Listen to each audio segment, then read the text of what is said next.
Cool. So it's good that we did Locke first because Berkeley is going to um, have things to say about the things that Locke has to say. Cool. And Berkeley is reasonably influential, right? So Berkeley is an idealist. We'll get to what idealism is later. But then subsequent philosophy after Berkeley is going to be very idealist in character. If you read like Kant or Hegel, it's not the same view that Berkeley has, but it's has a character that is similar. So Berkeley is a trailblazer in being an idealist. And so it's worthwhile to see what the OG idealist had to say about that topic. Cool. So 3 parts today, basically. Introductory part about who Berkeley is. And then we'll talk about the introduction to the principles, which I think is one of the treatise concerning the principles of human knowledge. And then sections 1 through 33. So that's what I assigned for the reading. And if we're lucky, we can get through all of the reading today. Okay.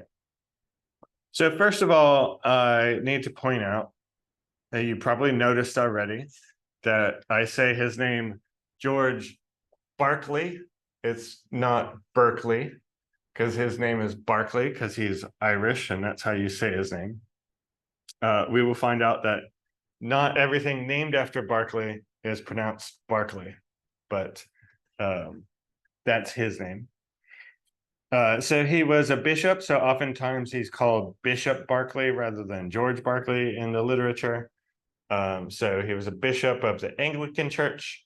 During his life, he lived in Ireland, most known for that, but also England and also colonial America. So he was advocate of subjective idealism, and that's what we're going to try to explain what that is today. And he was against various things that were extraordinarily popular in his time, in particular Newton and Newton's theories of absolute space and time, space-time and motion, and also Newton's calculus. So Berkeley was against some of the most popular and influential and forward-thinking things that were happening at his time, namely Newton's physics and his calculus. But Berkeley wasn't crazy in doing so. So if we notice nowadays, a lot of we hold the theory of relativity to be true rather than absolute space and time. And what's more is Berkeley's criticisms of Newton's calculus had to do with Newton's infinitesimals. And nowadays we don't have those in calculus anymore. So we've got the epsilon delta definition that is different. So Berkeley didn't have terrible criticisms, but he was a bit of a wet blanket, maybe we could say. So most of Berkeley's life, he lived in Ireland. And so this is going back before he was born, but in 1534, England broke with the Catholic Church in Rome to make its own church, the Anglican Church, which Berkeley became a bishop of. And then the new head of the Anglican Church, Henry VIII, he fought a war to reconquer Ireland. And so why was Berkeley in Ireland? Well, his family was English to begin with, and they came over in the war that the British fought against the Irish to take over their land, And as you know from history, the British went about taking over almost everyone's land. Then much later, so that was from 1534, so about 100 years later, in 1649, Charles I defied the Parliament and was executed. And that caused a rebellion in Ireland that saw maybe a chance to get rid of the British. And then that didn't work. And what the British did was kill half of all the Irish people and enslaved a lot of the rest. So this is the Ireland that Berkeley is growing up in. He's moved there, but he's like a colonist. He's like a wealthy outsider. Not super outsider. His family's been there for over 100 years, but they're not the native people who live in that land. It's a different people. It's a people who have conquered the land and have shown up to exploit the people who live there. And so Berkeley is part of the exploitation class. So here's a quote I found, link in the description if you want to read more. In a parish where Catholics outnumbered Protestants 8-1, so Catholics are the poor, downtrodden, enslaved, and murdered Irish, and Protestants are the rich, ruling English people who live in Ireland. Berkeley was confronted daily with the suffering and poverty of his Catholic compatriots.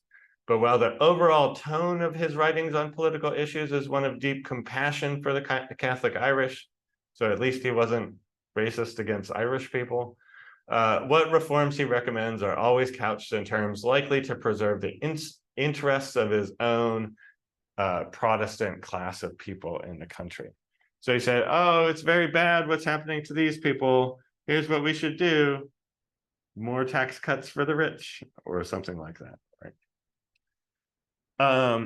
It's a little bit important for Berkeley's life, or to understand the discussion for Berkeley today, to understand the fact that his life didn't end being a bishop in Ireland, but rather he went to America afterwards. So this was a time where America was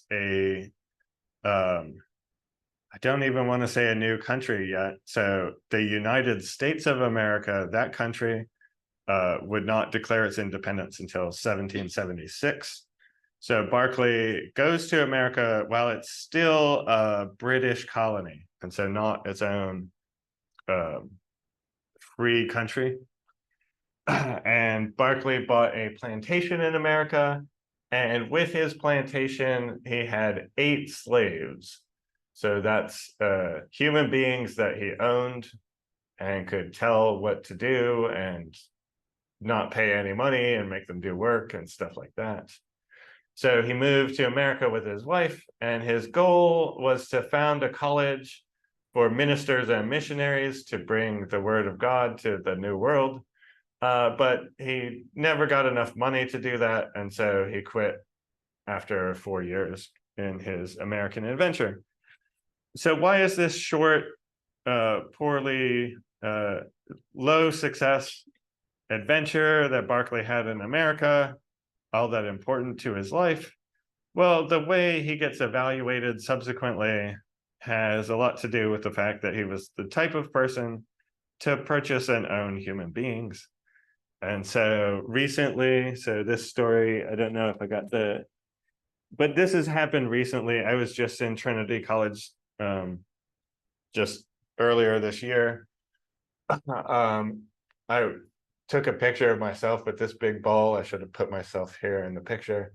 But here's a recent news article: Trinity College Dublin to dename George Berkeley Library over slavery links.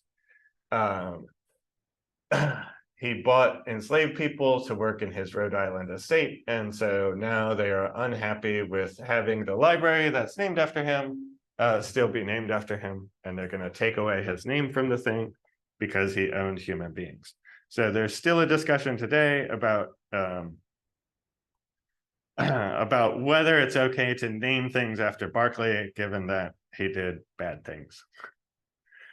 There are other things named after Berkeley that you may well be familiar with. So in the United States of America, there is a city named Berkeley. Careful there, it's named Berkeley. And there's a University of California at Berkeley, and in that same city. Both of them are named after Berkeley. I guess Americans forgot how to say his name, and so the town and the university are called Berkeley. when the man is called Berkeley. Why are they named after him?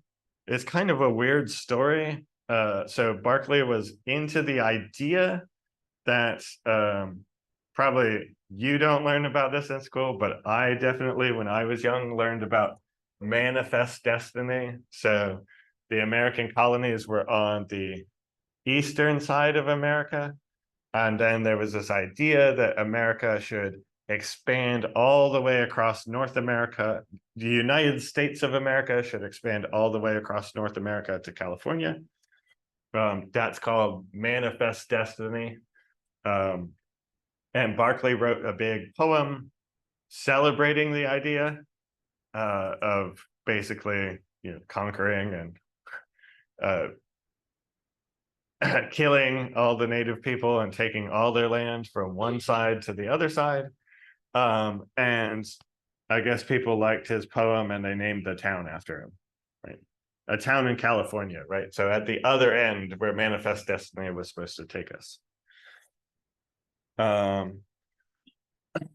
What about Berkeley's later influence? So I already kind of mentioned that.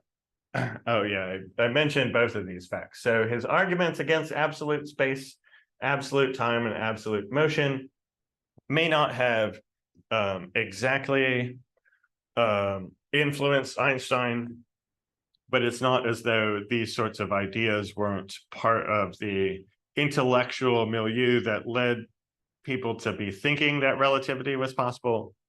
So it wasn't just Berkeley, but Leibniz, for instance, as well, were relativists about space and time. That was not something that would be successful during their lifetimes, but subsequently people would come around to the idea that there was more relativity involved than Newton seemed to think.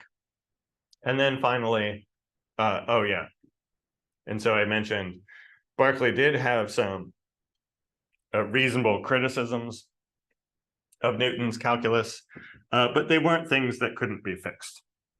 And they were things that were fixed. And so if you learn calculus nowadays, you don't learn it in the old Newtonian ways. And then Berkeley's deeper influence, I mentioned before, but he is the OG idealist. He's a subjective idealist, so he's a little bit different from some of these other characters. We got like Kant and Hegel up here. But so just to be clear, there's two words in English. They're both pronounced identically, idealism, but they mean different things. So one is when you take ideal and put ism at the end, and that's what you often would learn if you learned about idealism. So it's like idealism is you have these goals, your ideals that you want to live up to, and an idealist is somebody who like won't sacrifice other stuff or won't water down their goals. They have these ideals and they only want to live up to the greater ideals. That's not the kind of idealist that Berkeley is. Berkeley is an idealist who believes he's the idea plus lism idealist, right? So it pronounced like idealism, but means something different. And basically it means that the entire world is made out of ideas. So you might think that this table is a physical object that's not mental and exists outside of Michael's mind. But according to Berkeley, everything is made out of ideas. To be is to be perceived. If nobody is looking at the table, then it doesn't exist. The table is an idea in my mind, and it's an idea in your mind, and so on and so forth. So that's Berkeley's idealism. So his version is not the only version of the idealist views, and there's various other idealists who have existed in history, but Berkeley is one of the early people to get there. And then what are we doing today? Today we're going to look into Berkeley's treatise concerning the principles of human knowledge, part 1. Subtitle: wherein the chief causes of error and the difficulty in the sciences with the grounds of skepticism, atheism, and irreligion are inquired into. And it was published in 1710. It's called Part 1. Berkeley did write Part 2, but then he lost it, and then he never bothered to rewrite it. So there's only Part 1. There's no Part 2. But I do think it's important to understand, like, the subtitles are not a waste of time. Skepticism, atheism, and irreligion are the three things that Berkeley is upset about. He's upset at the modern science, he's upset with Newton, and he's upset about them because he thinks empiricism, Lockean ideas, Newtonian ideas lead to skepticism, and they lead to atheism and irreligion. And his goal is to put everybody back on track, stop being atheists, stop being skeptics, get it right. Remember, he's a bishop in the Church of England, cares about God, and he's tired of all this stupid philosophy that's leading everybody away from religion. And if you can just do the philosophy right, then you'll realize that philosophy is stupid and you should throw it in the trash and do religion instead. So Berkeley's goal is to convince everybody to throw away philosophy and put it in the trash, and then get back to religion stuff. And that's his goal in the treatise. Cool. Questions so far? All right. So that was the basic introduction to who Berkeley is. And then, so I want to talk about two parts of the treatise, as I said before. One part is the introduction. I do think that's worth reading and you should read it. And then secondly, I'll do sections 1 through 33. That sounds like a lot if you haven't read it, but Berkeley is basically numbering his paragraphs. So sections 1 through 33 are paragraphs 1 through 33. So not necessarily a huge amount of reading, still not super easy to read. Berkeley's not terrible. I think, I don't know, maybe comparable to Locke and not as easy as Hume. But yeah, all right. So what's Berkeley's goal in the introduction to the treatise, right? So there's two parts. There's the introduction and there's the treatise proper. In the introduction part, he wants to sort of diagnose the philosophical problems and say why people have gone astray. And then he wants to give his more positive thesis in the treatise itself. So his negative thesis is going to be, okay, well, it's not really a negative thesis, but his thesis in the introduction is going to be that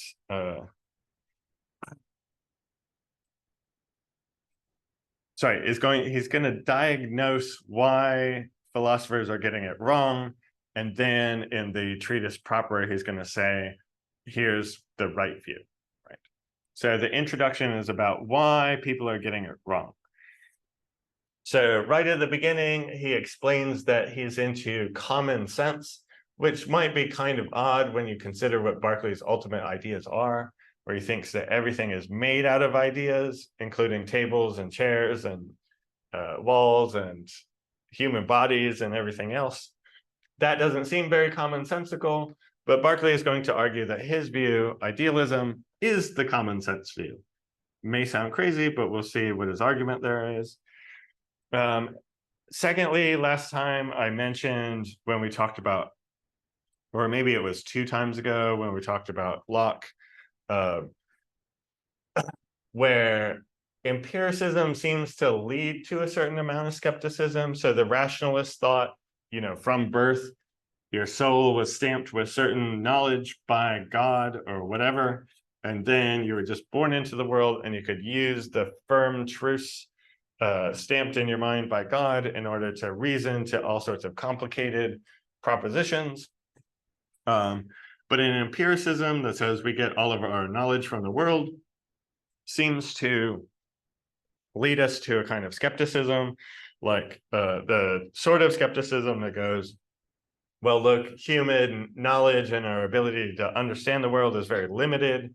and there's not a lot that we can find out, right? And that's a lot of what we saw in Locke. Is Locke thinks Locke's goal, I do think it was last time that we talked about it, but Locke's goal was to find the limits of human understanding and to say, you know, we can't learn more than this. Whereas Berkeley wants to say, oh, that kind of skepticism that there's so much that humans can't know is atheistical skepticism that Berkeley is not cool with. And then finally, he's going to diagnose that the cause of this confused skepticism in philosophy is due to abstract ideas and ultimately to language. And if we got rid of the doctrine of abstract ideas and we realize how language can confuse us, then we'd stop being skeptics and we'd go back to religion. So that's Berkeley's goal. And speaking of the limits of human knowledge or the lack of limits, last time we saw that Locke said something like, yeah, just like, oh, I wish I had the slide, but like human being, there's quite a lot of limitations, and we need to recognize that there's plenty of things that we'd like to know, but we can't possibly know. And Berkeley comes along and he says, actually, we should believe that God has dealt more bountifully with the sons of men than to give them a strong desire for that knowledge, which he had placed quite out of their reach. So Berkeley says, if you want to know something, then surely God has given you the ability to find it out. Because why would God create human beings, give them a desire to find out certain things, and then stick all the answers way where humans can't ever find those things out? Berkeley says, that doesn't sound like the God I believe in. If God made me want to know certain things, and of course I do because I'm curious, then God gave me the ability to find out those answers. So Berkeley is into not skepticism, but certainty. And he's into, so he's into certainty, and he thinks that certainty will lead us away from atheism and towards religion. And that's his explicit goal. All right. Cool. Excellent. So just a brief refresher, because this is going to be, Locke is really, sorry, not Locke. Berkeley is really going to lean into this picture theory of ideas that I said, where an idea is kind of like a little colored picture in the mind. And then there's the world out here.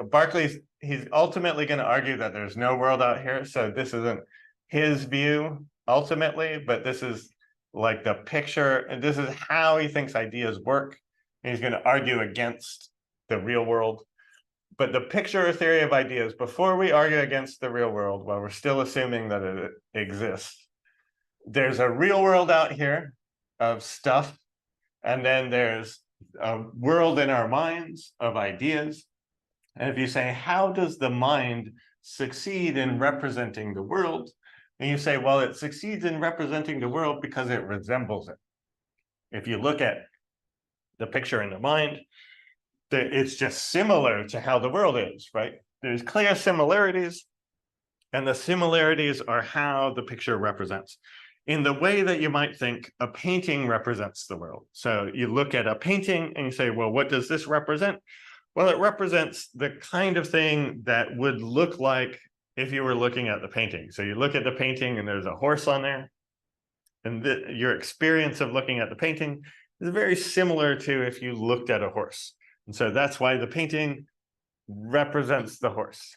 So why does the idea represent the world? Well, because they're similar, right? So that's the picture theory of ideas. Then Locke comes along and he complicates the thing a little bit, right?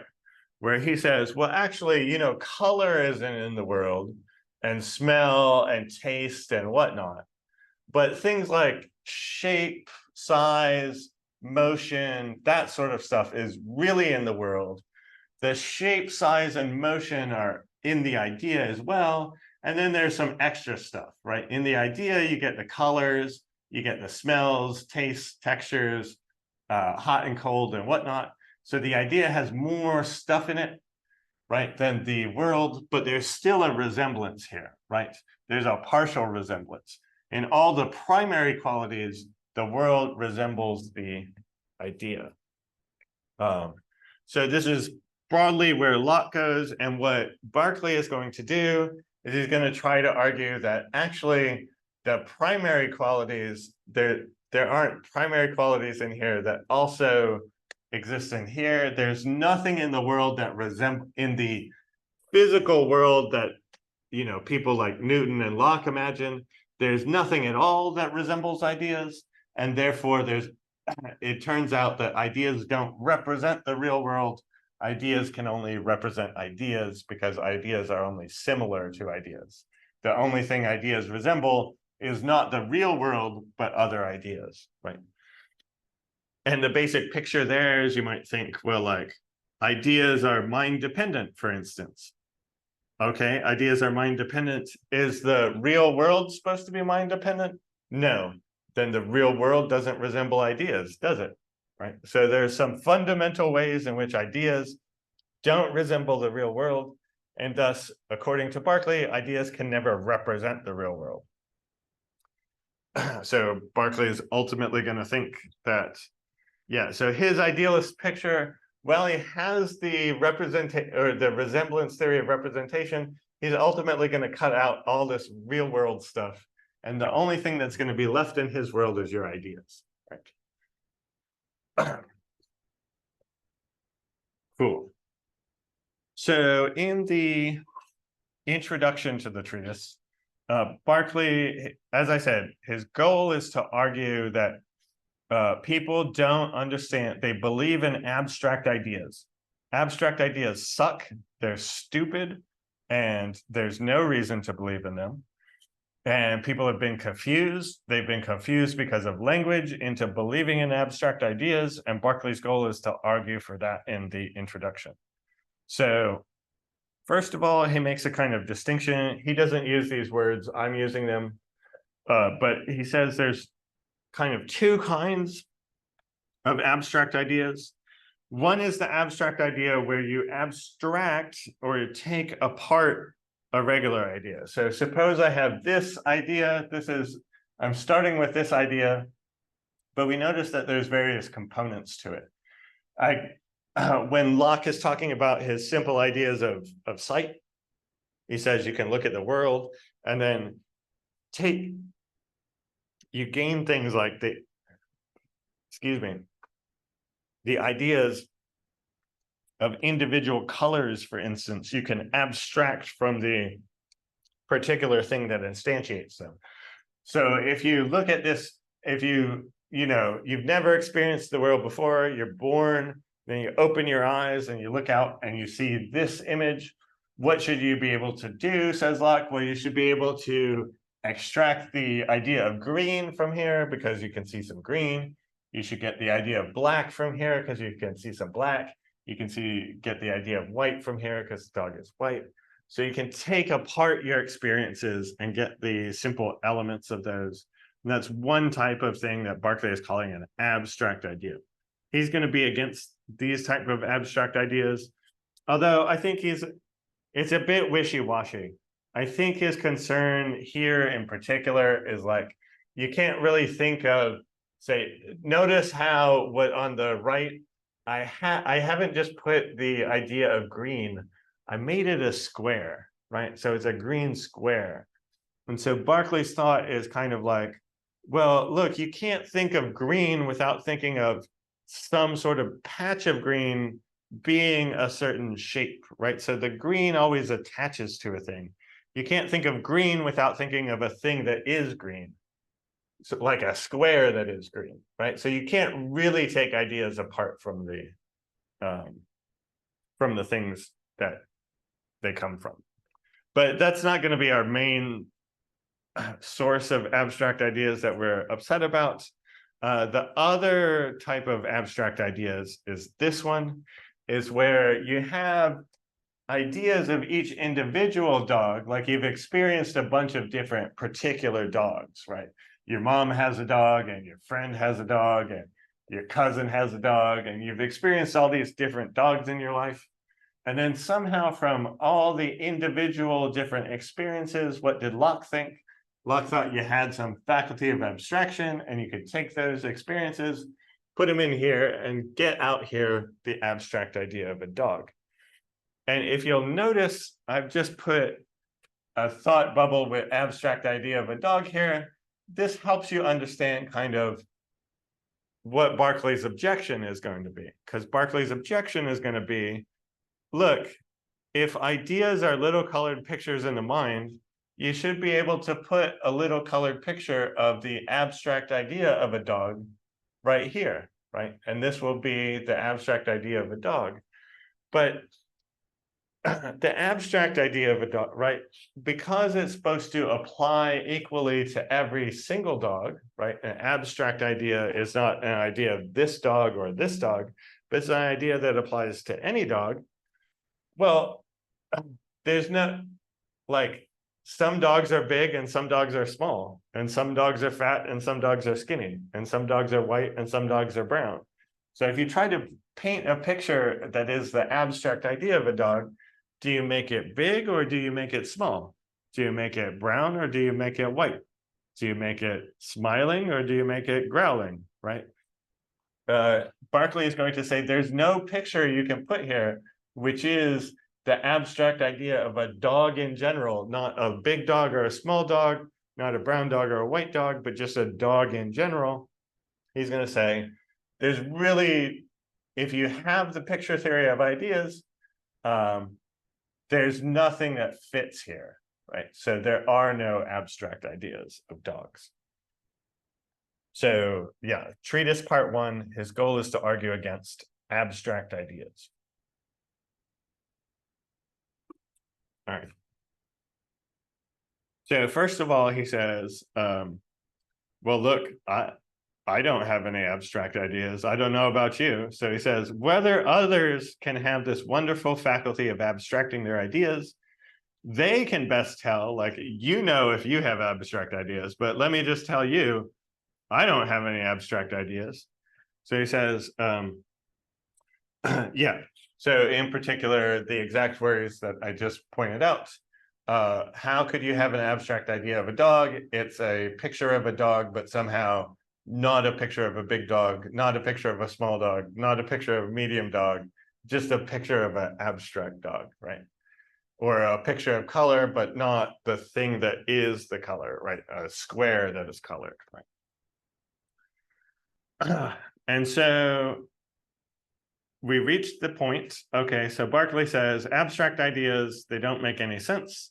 And then you might say, well, Berkeley, I don't really get this, because if I say something like, I would like to have a dog, and I don't mean a specific dog, I don't mean a big one or a small one, I don't mean a brown one or a white one, I just mean a dog, right? Or if I say, you know, if I make a general statement like, all dogs like to be petted, maybe that's true, maybe that's false, but it's not talking about a particular dog. So these general terms like dog, our word dog doesn't mean big dog, and it doesn't mean small dog. It applies to all big and small dogs. And our word, yeah, so our word dog seems to have as its meaning an abstract idea. So if abstract ideas don't exist, then what is the meaning of dog? And likewise, the meaning of any other general term, right? So like table. Table doesn't mean brown table, and it doesn't mean black table, and it doesn't mean white table. Table just means table, and it doesn't mean long table, and it doesn't mean short table, and it doesn't mean tall table, and it doesn't mean small table. It just means table in general. So all of our general words, table, door, human being, wall, whatever, morning, these things, what could possibly be the meanings of these things and how language is used if it's not an abstract abstract idea, which is the meaning. So Berkeley's goal in the part of his goal in the introduction to the treatise is going to explain how general terms work, like table, dog, a door, whatever, in a way that doesn't require abstract ideas existing. And he's got an interesting story, right? So on Locke's model, Locke gives the view that I just gave, where I say, what could dog possibly mean other than the abstract idea of dog? So Locke thinks that general terms stand for abstract ideas. And we didn't get into that because that's part 3 of Locke's inquiries. Part 3 is on language, but we didn't get to part 3. But that's where Locke gives his model of language, and he says general terms like table or dog have abstract ideas as their meaning. Berkeley's model, however, is that general terms are like arbitrary names in math and logic. And if you haven't taken a logic class, then that's not going to make a super amount of sense. So I'll give you a quote from Berkeley so we can see what it is that he does mean, in case you don't know the math and logic. But if you've taken a logic class, right, or are taking, currently I think Kaho is teaching logic, or are taking logic now, you may be familiar with this idea of doing proofs, say universal instantiation or existential elimination, involving arbitrary names. And so that's going to be Berkeley's model of general terms. That's just for the logic aficionados in the audience.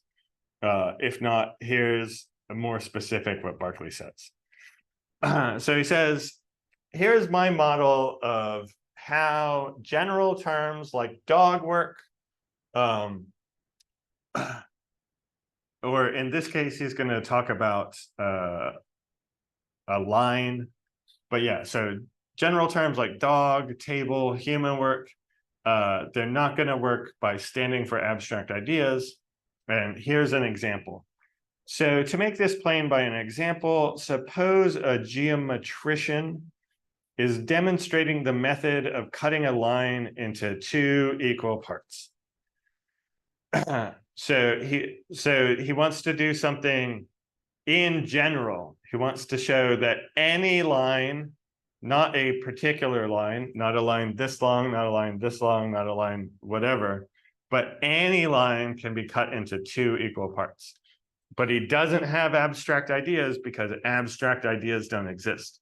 So he can't use the abstract idea of a line because abstract ideas don't exist. He can only use particular lines. So what does the geometrician do? Well, he draws, for instance, a black line of 1 inch in length.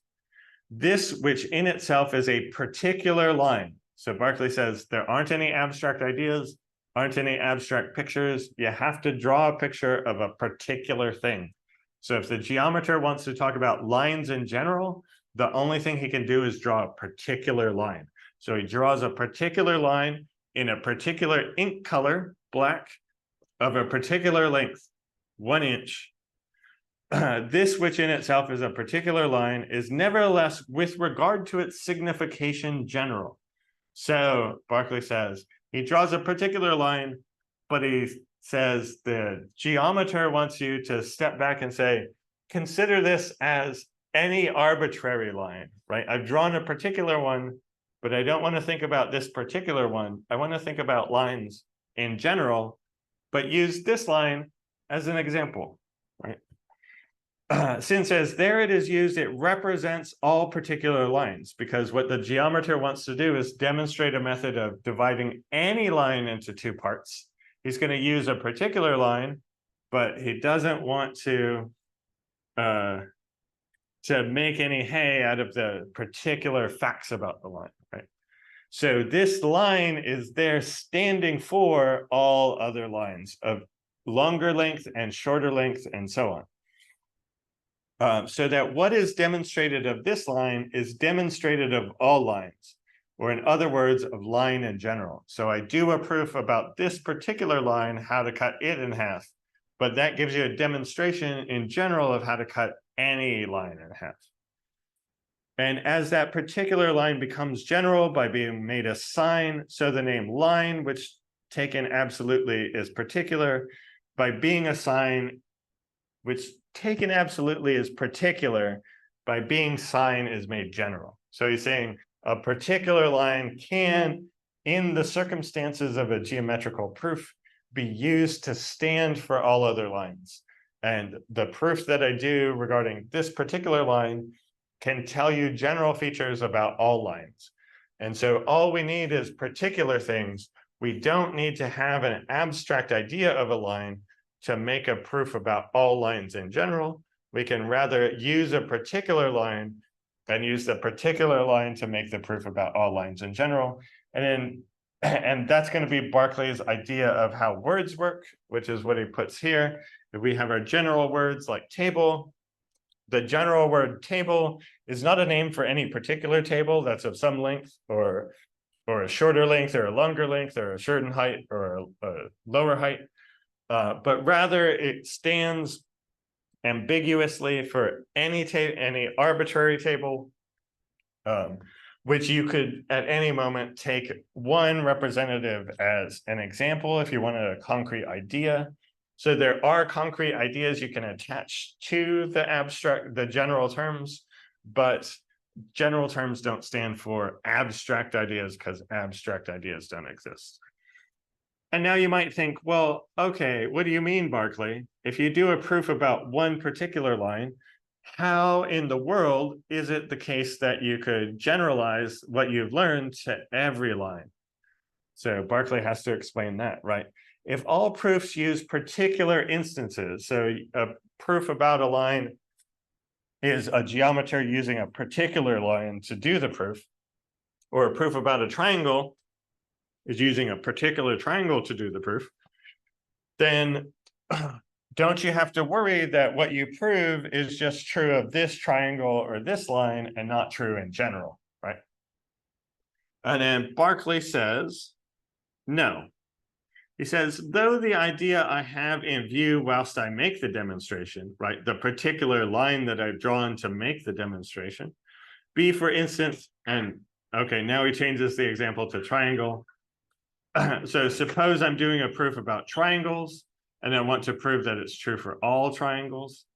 Though the idea I have in view, so when I have an idea, it's obviously of a particular triangle, and let's suppose the one that I've conjured up to my mind is an isosceles rectangular triangle whose sides are a particular determinate length. So so everything is a particular length, a particular size, a particular shape.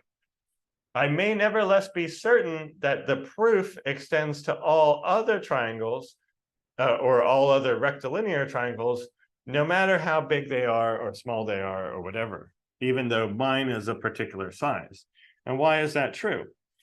Well, because neither the right angle nor the equality, so he's trying to prove things about rectilinear triangles, but he doesn't care that they're isosceles, right? But the triangle he's using in the proof is an isosceles triangle. It has equal, in the triangle, the two sides are equal, right? He just says, well, look, I use a particular triangle to do my proof about all triangles or all rectilinear triangles or whatever. But I ignore certain features. So the triangle that I use happens to be an isosceles one. But in the proof, I never advert to its isosceles nature in order to do the proof. So because neither the right angle nor the equality nor the determinate lengths of the sides, the particular size of the triangle, are things that I use in my proof, so those things are not concerned in the demonstration, right? It is true that the diagram I have in view, like the idea I have in my head, includes all the particulars, the particular size, the particular equality of the sides of the triangle and so forth.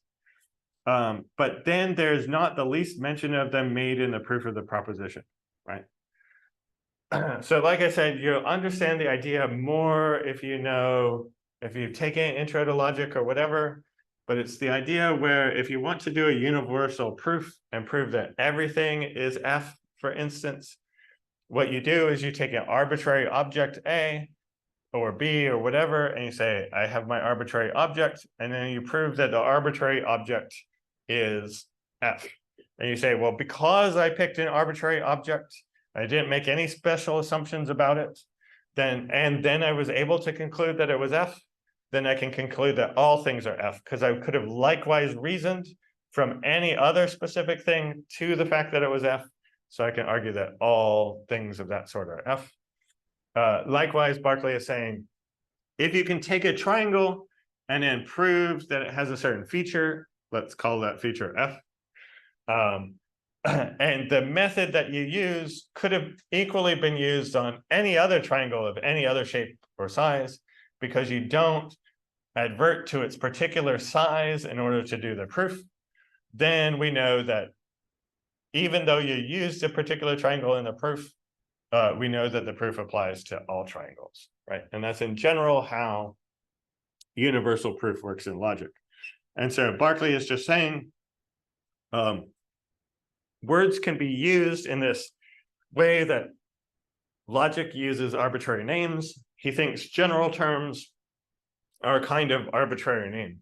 When you say triangle, you mean like at any particular point, you'll have a specific triangle that's in your mind because you can only have concrete ideas, no abstract ideas.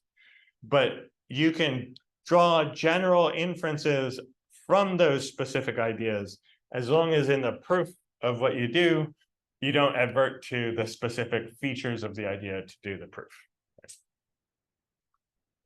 As I say, that makes more sense if you've taken logic, and it's okay if it doesn't make a huge amount of sense if you haven't. And then finally, so Berkeley,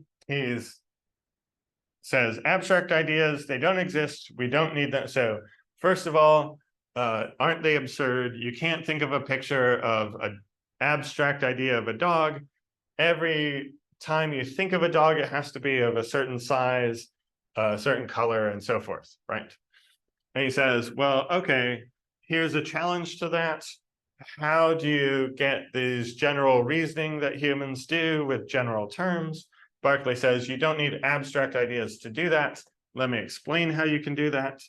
And then when he gets to the end and he's given us his theory about how general terms work that doesn't require abstract ideas, then he goes, well, how did we get it so wrong? Why did we think that abstract ideas exist when obviously they don't exist, right? Why did Locke think abstract ideas exist? Even though Locke, just like everybody else, could close his eyes, try to think of the abstract idea of a dog, and obviously fail because any dog he thinks of is going to be a particular size, a particular shape, and so forth, right? Well, so here's what Berkeley says.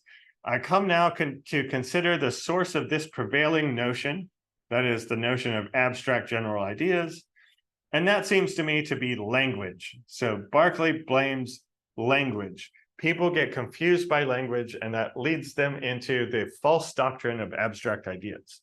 So how does it do that? So first of all, Berkeley says, we naturally think that every word stands for an idea. So you've got these general terms like dog or table or triangle. And so we naturally think that there must be a particular idea that the word dog stands for. And so when we look at any of our particular ideas and we go, well, that's a particular dog of a certain size, that's a particular dog of a certain size, that's a particular dog of a certain size. I want a term that's the meaning of the word dog in general. So it can't be this one, can't be this one, can't be this one. It must be the case that there's this other idea somewhere that is the abstract idea of a dog that can play the meaning of the word dog. Additionally, Berkeley points out that we think the goal of language is to communicate our ideas. So if I say, hey, I want a dog, then there must be some idea in my head of something that I want. And when I say that to you, you get an idea in your head, and that's how you understand what it is I want. And so if we think of language as communicating ideas, and we think of words as standing for ideas, then we're going to think, then we might naturally think that abstract ideas must exist, because what could the word dog stand for? Can't stand, it doesn't stand for any particular dog, so we need an abstract idea for it to stand for. And if what I'm doing when I communicate to you that I want a dog is I'm communicating my ideas to you, then there must be an abstract idea of a dog that I'm communicating to you when I say I want a dog, not a particular dog, but just a dog in general. However, Berkeley points out that words can be used as arbitrary names and universal proofs. So just as we saw, if we want, we don't need the word to stand for an idea in order to do general reasoning about things like dogs or triangles or whatever, right? So words can be used as these arbitrary names in that way. And secondly, oftentimes we're communicating more than just our ideas, right? So communication isn't just communicating ideas. Berkeley points out some things about like the passions and whatnot, where we emotionally affect people with our words rather than just communicate ideas. So, I mean, this echoes a bit of later Wittgenstein, where he says like, look, some words, it's the case that the word stands for a thing, but not every word stands for a particular thing, right? Language is used to do a bunch of things. And just because sometimes we use words to stand for other things, doesn't mean we should think that's the general model of how all words work, that words just exist to stand for particular things. And Berkeley is thinking that that's true of ideas, right? That just because in some cases, when I think, when you think Michael and you're thinking of me, you may have a particular mental image of a particular person with a particular shape and size and smell or whatever. Doesn't mean that every word that you use also stands for a particular idea, right? So Berkeley just thinks that model of language is incorrect. And that's the end of the introduction. Berkeley says, okay, there's this pernicious idea of abstract ideas. It sucks. I'm against it. It's led philosophers. It's obviously untrue if you think about it, because there can't be abstract pictures that apply equally well to everything. Like an abstract picture of a dog that applies equally well to every dog. So we have to throw out abstract ideas. It's okay. We can still understand how we reason without abstract ideas.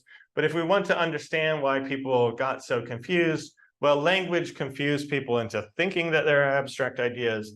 And that's how philosophy went down in the wrong direction. All right. So on the second part of class, we're going to cover sections 1 through 33 of the principles of the treatise. But before